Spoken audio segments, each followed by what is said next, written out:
చూద్దాం. ఇదే మా జవాబు అని చెప్తా ఉన్నాం.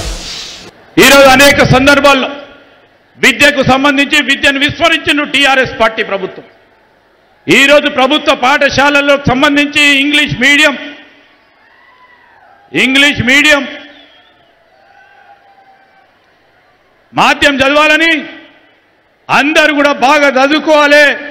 పేదవాడి పిల్లోడు మరి కాన్వెంట్ స్కూల్లో చదువుతా ఉన్న విద్యార్థులకు ధీటుగా విద్యా అవకాశాలు కల్పించాలని ఆలోచన చేసి ముందుకు తీసుకెళ్ళింది.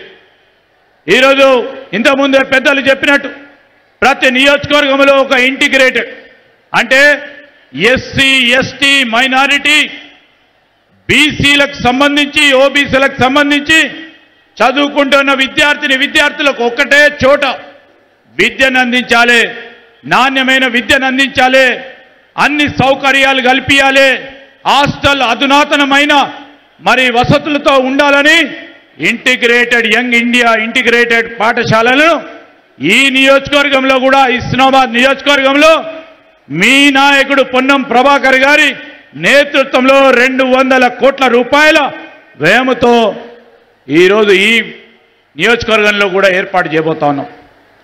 విద్యకు వైద్యానికి మా ప్రాథమిక అంశాలు ఆ క్రమంలోనే ముందుకు పోతా ఉన్నాం. ఈరోజు మనం చేస్తా ఉన్న కార్యక్రమం వ్యవసాయానికి సంబంధించి మా రైతు సోదరులందరూ ఉంటారు.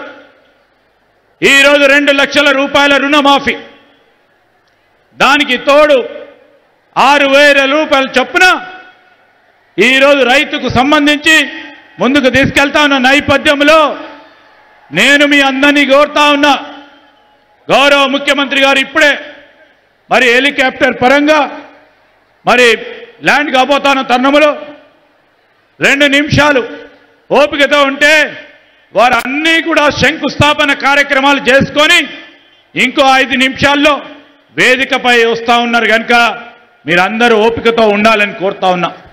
ఈ సందర్భంలో మీ అందరికీ మాట మనవి చేస్తా ఉన్నాం.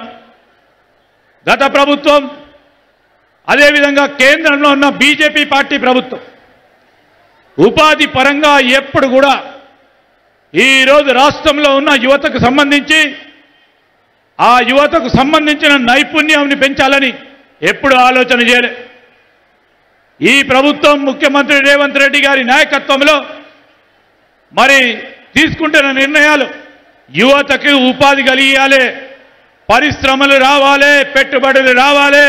పెట్టుబడులకు సంబంధించిన అంశం విషయంలో ఈరోజు పెట్టుబడి వస్తే పరిశ్రమలు వస్తే ఉపాధి పెరుగుతుంది. యువతకు చదువుకున్న యువతకి ఈరోజు మనం ఉపాధి కలిగియొచ్చు అనే ఆలోచనతోని మరి ముఖ్యమంత్రి గారు ఈరోజు యంగ్ ఇండియా నైపుణ్యాలకు సంబంధించిన స్కిల్ యూనివర్సిటీని ఏర్పాటు చేసుకున్నాం.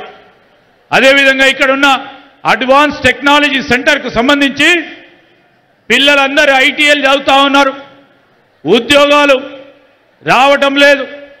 పరిశ్రమలకు అనుగుణంగా మరి ఐటీఎల్ని మోడర్నైజ్ చేయాలని ఏటీసీ సెంటర్స్ని ఏర్పాటు చేసినాం. ప్రతి ఏటీసీ సెంటర్ అంటే ఇప్పుడు ముఖ్యమంత్రి గారు శంకుస్థాపన చేసే ఈ ఏటీసీకి సంబంధించిన అంశం విషయంలో 65 కోట్ల రూపాయలతో ఈ అడ్వాన్స్ టెక్నాలజీ సెంటర్ని హుస్నాబాద్ నియోజకవర్గ కేంద్రంలో ఏర్పాటు చేస్తా ఉన్నాం. ఈరోజు మనం అన్ని వర్గాలకు సంబంధించిన ప్రజలకు సంబంధించి అనేక అంశాలు దృష్టిలో పెట్టుకొని ముందుకు నడుస్తా ఉన్నాం. ఒక పరంగా రైతులు, ఇంకో పరంగా కార్మిక సోదరులు, విద్యార్థులు, ఈరోజు మా మహిళా సోదరుమణులకు సంబంధించి ఆనాడు కాంగ్రెస్ పార్టీ ప్రభుత్వంలో మీలో అందరినీ కూడా లక్షాధికారులను చేస్తామని